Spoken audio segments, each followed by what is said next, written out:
ভাবছো নাকি উঠবে কিনা?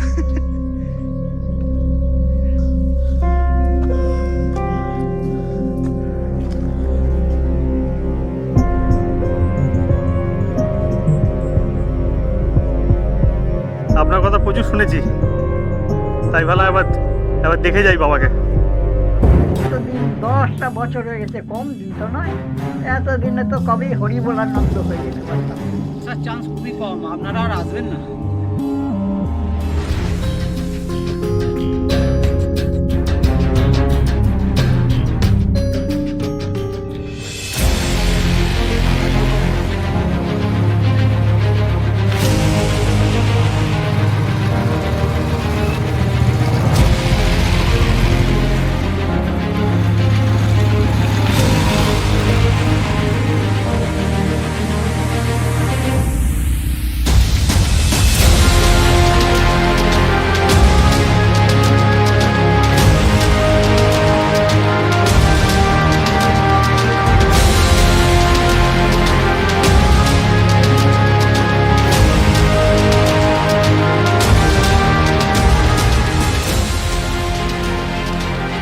ভাবছো নাকি উঠবে কিনা?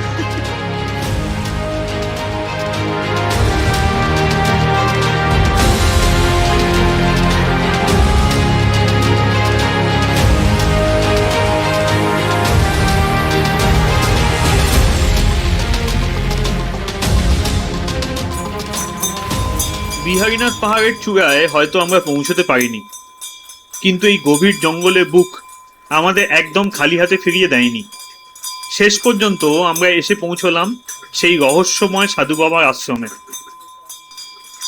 চারিদিকে নির্ঝুম জঙ্গল, আর তার মাঝেই বছরের পর বছর ধরে বাবা এখানে একাই থাকেন, পুজো আচ্ছা করেন। আশেপাশের গ্রামের মানুষ তাদের নানা দুঃখ কষ্ট সমস্যা নিয়ে ছুটে আসেন এই বাবার কাছে, আর বাবাও পরম স্নেহে তাদের সেই সব সমস্যার সমাধান করে দেন। আমরা যখন পৌঁছলাম, বাবা তখন এক ভক্তের পুজোয় ব্যস্ত ছিলেন। ব্যক্তিগতভাবে বলতে গেলে আমরা এই রকম আধ্যাত্মিক পরিবেশ আর ওনাদের কথাবার্তা বড্ড মন কাড়ে। কিন্তু আজ এই বাবার সামনে দাঁড়িয়ে মনের ভেতর একটা অদ্ভুত অনুভূতি হচ্ছিল। ওনার কথা বলার ধরন, ওনার ওই শান্ত চোখের চাউনি, আমি হুবহু মিল পাচ্ছিলাম আমার মায়ের বাবা অর্থাৎ আমার প্রিয় দাদুর সাথে। আমার দাদুও ঠিক এইরকম একজন সহজ সরল পরোপকারী মানুষ। গ্রামের বাড়ি গেলে কখনো সুযোগ হলে আপনাদেরও আলাপ করাবো আমার দাদুর সাথে।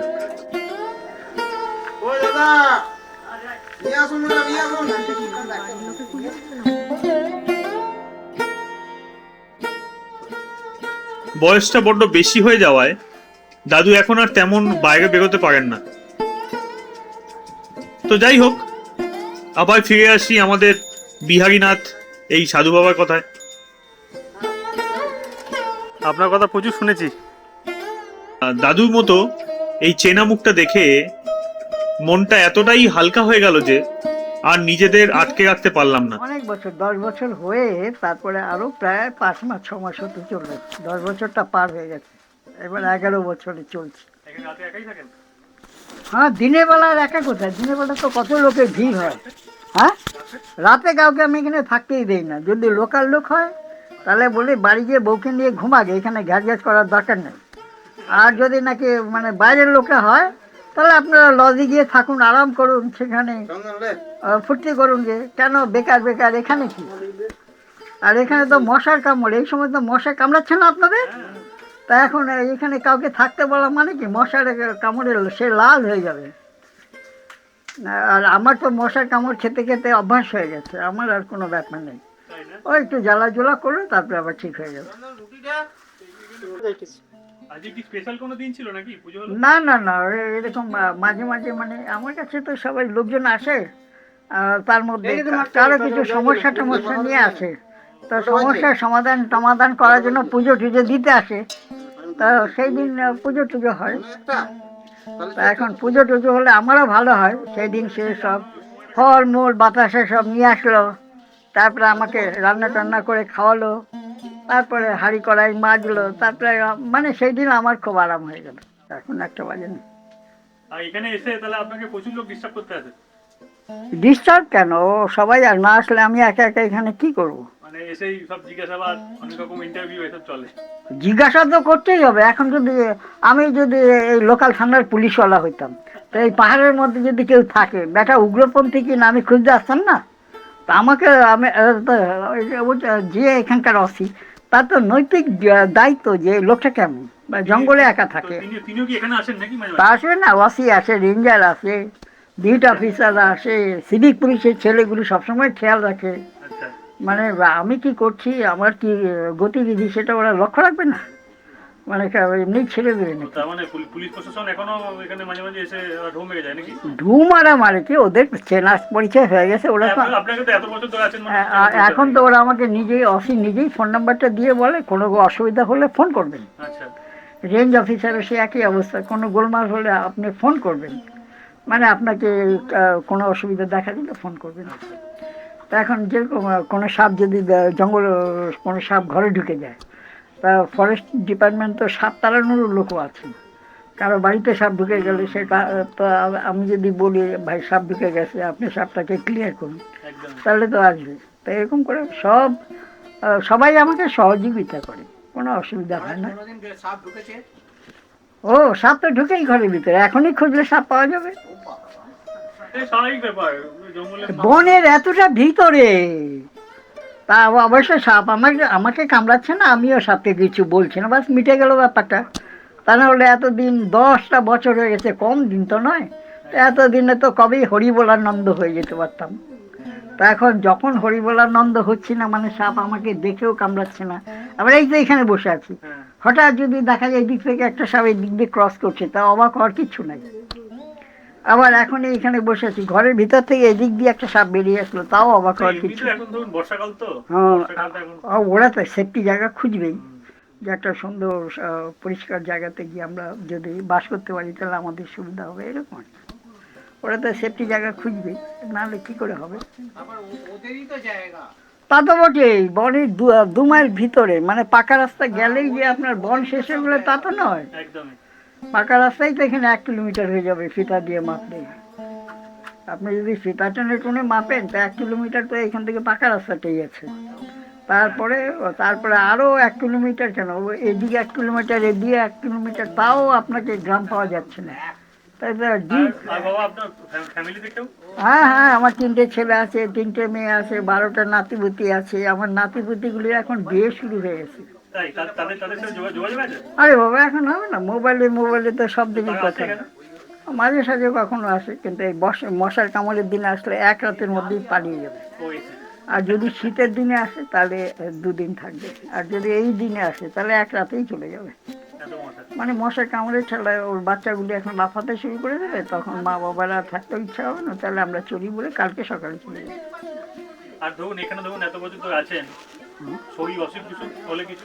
ও বাবা, আমার তো অনেক ডাক্তারে তো চেলাচাপুটি আছে, তারপরে আমার অনেক চেলাচাপুটি আছে, এগুলিকে বললে আমাকে মেসেজ করে দিয়ে যাবে, আমার জন্য ওষুধ নিয়ে আসবে। আরও যদি খারাপ অবস্থা, ডাক্তার এসে আমাকে সালতলা নিয়ে গিয়ে সঙ্গে সঙ্গে ইসিজি করবে, তারপরে ব্লাড টেস্ট হয়ে যাবে সঙ্গে সঙ্গে, মানে কয়েক ঘন্টার মধ্যে এইসব করা শুরু হয়ে যাবে। মানে 10 বছরে মোটামুটি সবাই একটা ফ্যামিলি হয়ে গেছে আপনার এখানে? হ্যাঁ হ্যাঁ, এখানে আমার প্রচুর লোকের সঙ্গে পরিচয়। আর তারপরে এই তো তো, তো আপনি হঠাৎ করে এইখানেই কেন এলেন? আরে আধ্যাত্মিক জগতে হঠাৎ করে কেউ আসে না, গুতাইতে গুতাইতে যাকে যেখানে তার মানে নিয়ে এখানে যাওয়া কি সেখানে। পেয়েছেন এমন কিছু? পাওয়ার আপাকে যদি তুমি পাওয়ার হয় সব জায়গায় সব পাবে, আর যদি না পাওয়ার হয় কোথাও কিছু নাই, বুঝতে পারলে? যখন আমি ইয়া দেবী সর্বভূতেষু খালি চিল্লাইলাম, তো উনি তো সর্বভূতেই আছেন, তো ওনাকে তুমি সর্বভূতেই দেখতে পাবে। আর আমি জানতে চাইছি, মানে এই কারণেই বললাম আপনাকে, আমার দাদু হচ্ছে একটু আধ্যাত্মিক লাইনের লোক, ঠিক আছে? ওনার নাম হচ্ছে কল্যাণ চ্যাটার্জি। আধ্যাত্মিক জগতে আসা না আসার ব্যাপারটা তার উপর নির্ভর করে। আমার তো ব্যক্তিগতভাবে কি মনে হয়, সব জীবাত্মাগুলিকে নিয়ে তো ঈশ্বর খেলা করছে, খেলতে খেলতে খেলতে খেলতে দেখা গেলো একে নিয়ে অনেক বেশি খেলা হয়েছে, তারপরে এবার একে মুক্তি দেওয়া উচিত। তখন তার মনে আধ্যাত্মিক ভাবটা জাগবে, তারপরে সে আস্তে আস্তে ধীরে ধীরে ধীরে ধীরে আধ্যাত্মিকতার দিকে যাবে, তারপরে সে বিদায় নেবে। এই তো ব্যাপারটা। কি যে ওটা মানে ইঁদুরে কেটেছে বোধহয়। আরে ভাই, কাটতেই পারে, কাটতে দে না, ইঁদুরে কাটবে না তো কে কাটবে? এখানে কি হাতি আছে না? এবার বাবার পাশেই বসে পড়লাম আর ওনার সাথে জুড়ে দিলাম এক প্রস্থ জমি আড্ডা।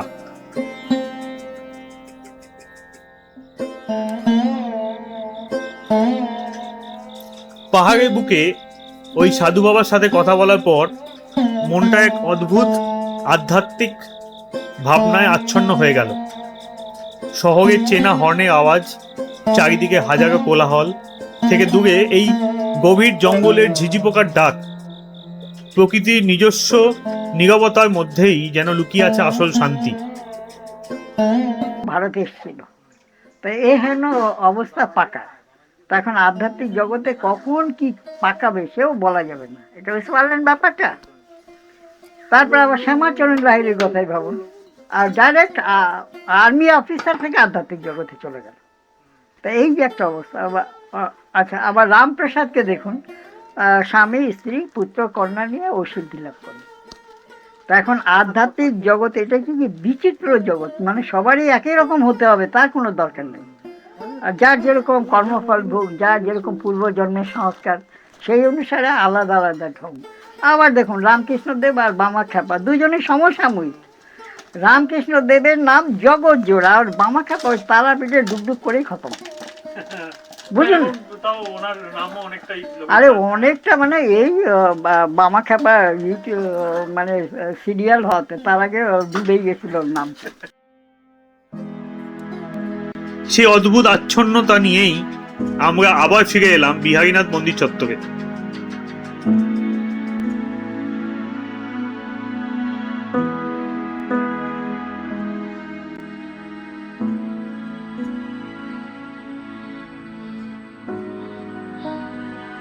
কেমন লাগছে তোমার? হ্যাঁ, দম বেরিয়ে যাচ্ছে নাকি? না না, দম বেরোয়নি, খাবার হজম। দুপুরে খাওয়া বলা আছে তো, দুপুরে খাওয়ার বলা আছে তো, ওই জন্য। টুকাইদা, কি হাল তোমার? অবস্থা খুবই খারাপ। আর আসবে কখনো? দাঁড়িয়ে কষ্ট করাচ্ছে। আর আসবে কখনো এদের সাথে? আসার চান্স খুবই কম, আপনারা আর আসবেন না। ভিক্ষা আমার ওই মায়ের আদায় করে বেড়াই, আমি মায় আদায় করতে কোথায় কোথায় যাও, মানে এই বিয়ে করতে, মানে আশেপাশে নাকি না এখানেই? আমি সব জায়গায়, আসানসোল, বারণপুর, এখানে তারাপীঠ, বক্রেশ্বর, পাথর চাকরি, তারপরে তোমার সালতলা থানা, মেদাপুলা, লক্ষ্মণপুর, ভাড়াটি, মানে এগুলা অল ইন্ডিয়া। আমার বাবার সঙ্গে আমি সব জায়গায় গেছি, আচ্ছা, বোট, কানবি, এসব গিয়েছি।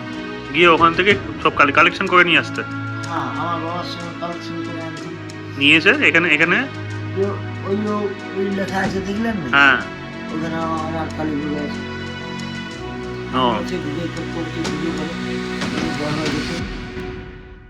মন্দিরের ভেতরে এসে একটা অদ্ভুত জিনিস লক্ষ্য করলাম।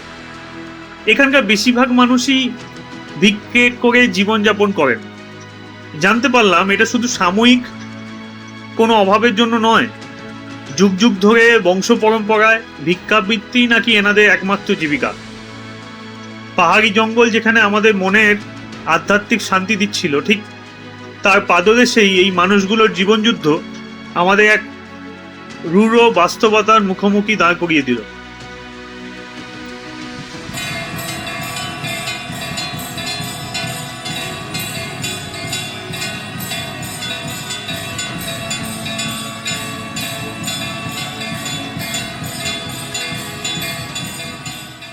দেখতে দেখতে আমাদের এই বিহারীনাথ সিরিজের একদম শেষ লাইনে এসে আমরা পৌঁছে গেছি। নিজের শেকড় যেখানে, সেই গ্রামের ছেলে হয়ে এই অজপাড়া গায়ে আনাচে কানাচে ঘুরে বেড়ানোর আনন্দটাই আমার কাছে সম্পূর্ণ আলাদা। আমাদের মতন শহরের মানুষদের হয়তো এই সমস্ত জায়গায় এলে প্রথম প্রথম একটু অসুবিধা হতে পারে, কারণ সন্ধে নামলেই এখানে চারিদিকে নির্ঝুম, ঘুটঘুটে অন্ধকার আর একদম থমথমে শান্ত হয়ে যায়। কিন্তু এই অন্ধকারের বুকেই লুকিয়ে থাকে একটা অদ্ভুত মায়া, শুধু শান্তি আর শান্তি। আমাদের এই পুরো সিরিজটা আপনাদের কেমন লাগলো কমেন্ট বক্সে জানাতে একদম ভুলবেন না। ভিডিও ভালো লাগুক বা খারাপ, যাই মনে হোক না কেন, আমাকে আপনাদের নিজেদের পরিবারের একজন সদস্য মনে করে একটু সাপোর্ট করবেন। আজকের মতো বিহারীনাথকে বিদায় জানাচ্ছি। দেখা হচ্ছে খুব তাড়াতাড়ি নতুন কোনো জায়গায় নতুন কোনো ভিডিওতে। ততক্ষণ সবাই ভালো থাকবেন, সুস্থ থাকবেন।